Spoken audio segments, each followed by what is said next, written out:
1965 భారత్ పాకిస్తాన్ యుద్ధం తర్వాత శాస్త్రి గారు 1966 జనవరి 10న సోవియట్ యూనియన్లోని తాష్కెంట్లో జరిగిన శాంతి ఒప్పందంపై సంతకం చేశారు.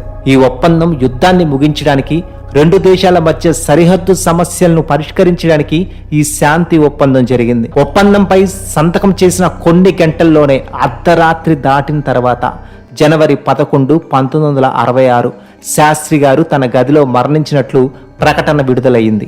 అధికారికంగా గుండెపోటు కారణంగా మరణించినట్లు సోవియట్ అధికారులు, భారత ప్రభుత్వం ప్రకటించింది.